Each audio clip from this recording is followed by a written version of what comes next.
महाराज मनु घर छोड़कर वन में चले गए और वहां पर उन्होंने भगवत प्राप्ति की। इसका अर्थ क्या है?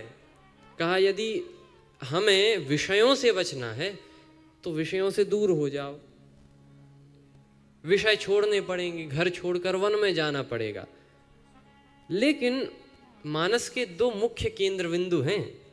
मानस में एक तो महाराज मनु और दूसरे महाराज जनक।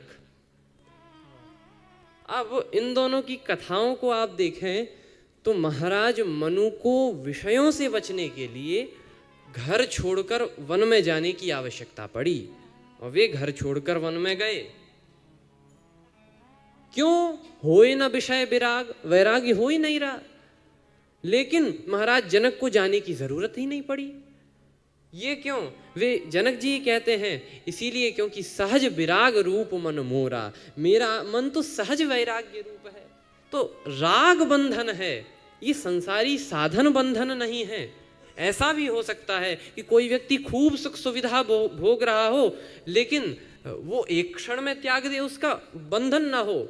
हम देखकर ये जज कर लेते हैं कि ये बड़ा वैरागी होगा और ये बड़ा तपसी त्यागी होगा, जो वन में रह रहा होगा वो तपस्वी और योगी होगा, वैरागी होगा, और जो शहर में एसी में रह रहा होगा वो नहीं होगा। बात ये परिभाषा ही नहीं है। राग बंधन है, ये अनुराग बंधन है, साधन बंधन नहीं है। हनुमान जी उस सोने को छूते हैं क्यों? ये बंधन थोड़ी है, इसका उपयोग करें।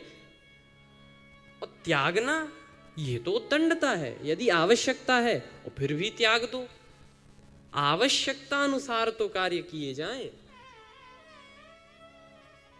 इसीलिए महाराज जनक घर छोड़कर वन में नहीं जाते। क्यों? क्योंकि सहज विराग रूप मन मोरा। और महाराज मनु जाते हैं क्योंकि होए न विषय विराग। यदि घर में रहकर विषयों से वैराग्य नहीं हो रहा है तब घर छोड़कर वन में जाने की आवश्यकता है। और यदि घर में ही हम वैरागी हैं तो साहब घर में रहो। जो भी व्यक्ति थोड़ा साधना पथ पर आगे बढ़ता है तो घर वाले यही कहते हैं कि जब ऐसी बात है तो बाबा ही हो जाओ, सन्यासी हो जाओ, सब छोड़ दो।